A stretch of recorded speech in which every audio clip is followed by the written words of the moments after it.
Now, moving away a bit from freedom of information a bit, I'm moving more now into your civic activity that you're both well known for. Why are civic societies not taken seriously in this country? Why is it? I mean, it's something I've always asked. I question myself a lot, even while I was in university and now. Why is it that we have to burn tires in the street or block a road to get notice, Mr. Maraj? Well, in some cases, you have to do that. But I don't agree that civic societies are not taken seriously.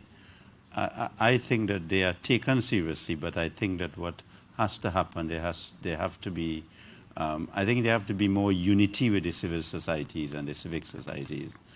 Quite recently, I started I got a group of young people together, and we started an organization called Democracy Watch. And there has been a lot of interest in it, but it's to get the young people involved to actually do the work, which has become a problem. And I think if we can get the young people involved, to become involved as they were involved in the 1970s and thereabout, I think we can have a very powerful civic society movement in Trinidad and Tobago. But I think you have very good groups in Trinidad and Tobago, very important groups, and I think even the trade unions do a very good job. And there may be a time coming in Trinidad and Tobago where all these groups may have to get together and unite in order to defend democracy and etc. in Trinidad and Tobago. But I think that we need to find some way how we can sensitize the young people of this country, if I may say, with the greatest respect to the younger people like me. But we have to find some ways to sensitize the young people of this country. Mr. Raymond? Well, I would agree that the civil society organizations have an important role to play, and they have played an important role. I think about some of the efforts we have made in relation to the Freedom of Information Act, which is JCC, which is a combination of civil society organizations. We have made some progress in relation to procurement law. That is not something we're here to discuss today, but that was a unity of 8 civil society organizations, the Chamber of Commerce, JCC, Transparency, and other organizations like that. So it's possible to make progress on that front. The danger I want to talk about in terms of the civil society, the area that I think we should be alert about, is the whole question about what I would call the whole question of dismantlement. So we have discussed Mr. Maraj's initiative and his energy in getting these important laws passed, and I have always recognized that, and it's good that it was mentioned here. And of course, we're discussing some of our perspectives on it. But one of the things that we must discuss on this sort of occasion is the sort of efforts that have been made in the past to dismantle those gains, and to get a clear understanding in terms of how things go. That when you get something like a Freedom of Information Act, a Judicial Review Act, an Enhanced Integrity Act, a Prevention of Corruption Act in a single administration, that is not an accident. That is a tide in the affairs of men, to use a poetic phrase from the past. That is a particular champion in the cabinet, pushing and insisting and putting it on the agenda and all of those sorts of things that one has to do to get something through in that collective context. And you need to understand also that just as somebody like Ramesh Maraj is visible, or somebody like myself is visible, there are equally powerful or more powerful people who are invisible. Okay? We're discussing an intersection between a world that is seen and a world that is unseen. And the boundary between those two worlds is where we have the contest.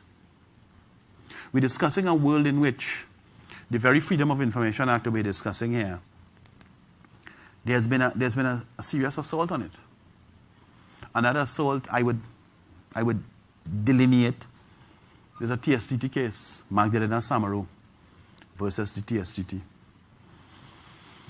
The attorney who litigated for Magdalena Samaru was the former Attorney General, Mr. Anand Logan.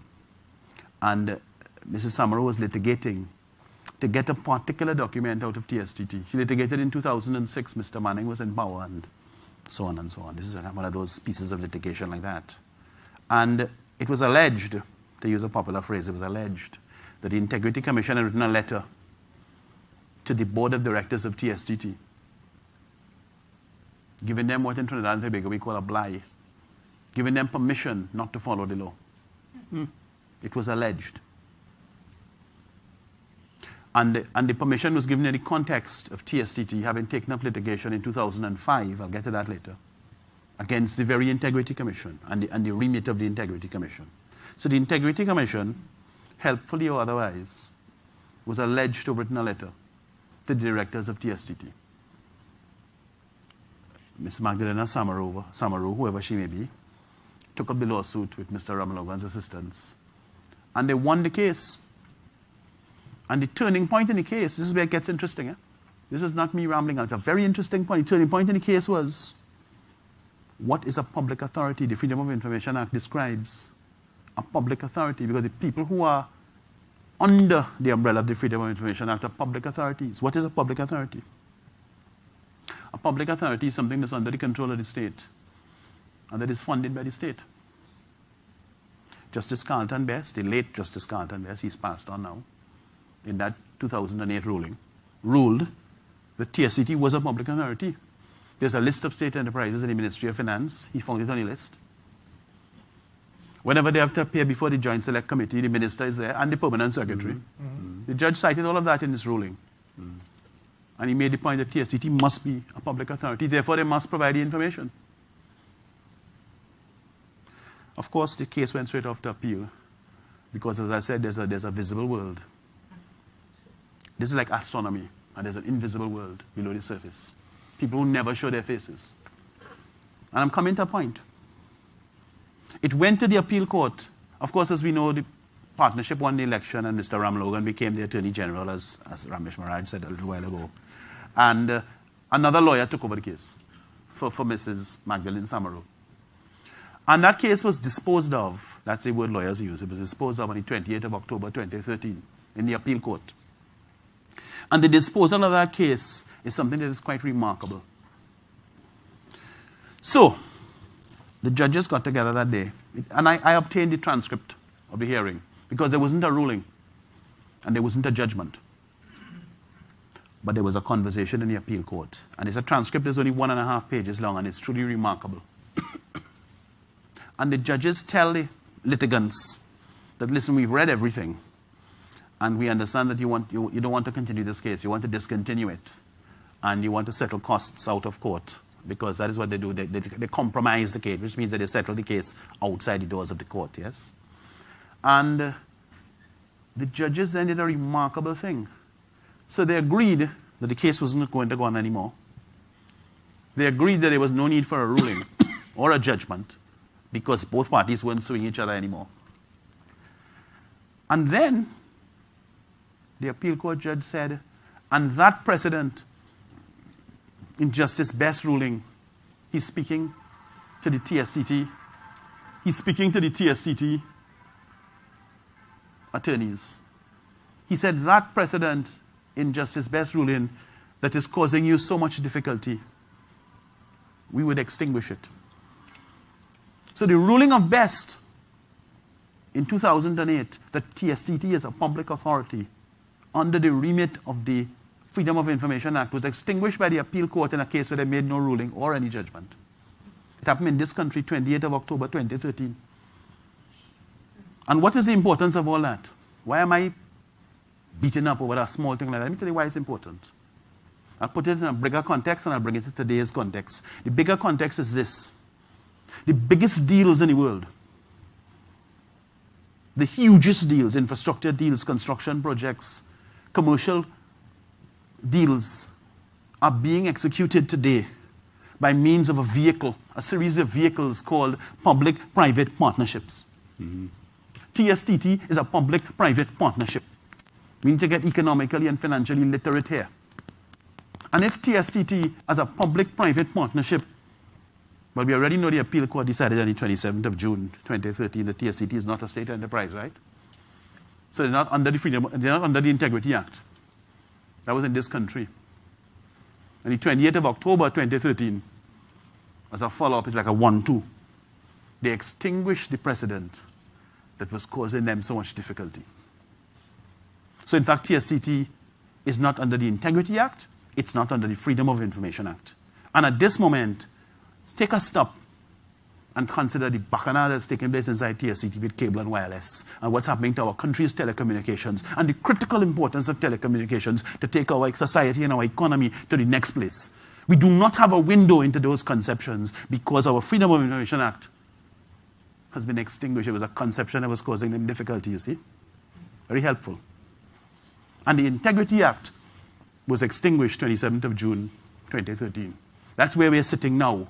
So when you see the communication workers beating up on a point, when you see me beating up on a point, and I have a whole tab on my blog about the integrity threat, and the threat the country is facing to our fundamental economic interests.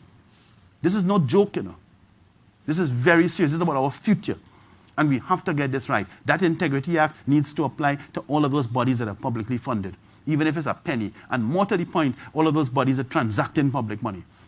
So even the bodies, because if you're not careful, let's take a stop. If you're not careful, a little bit again, they will tell you that FCB is not under the Freedom Act. Think about it.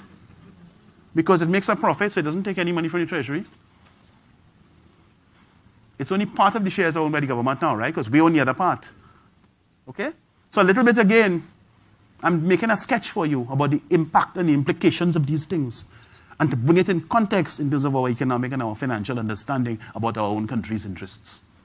That's what it is at stake here.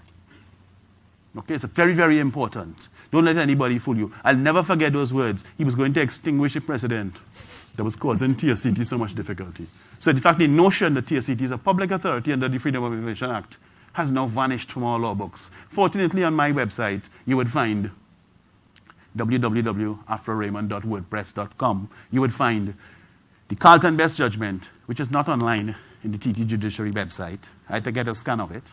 Okay? Think what you will.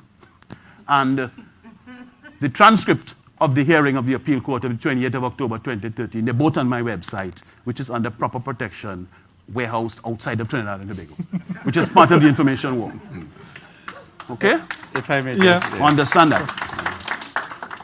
It's the reason why I have always said that in any democracy, the judiciary forms an important part.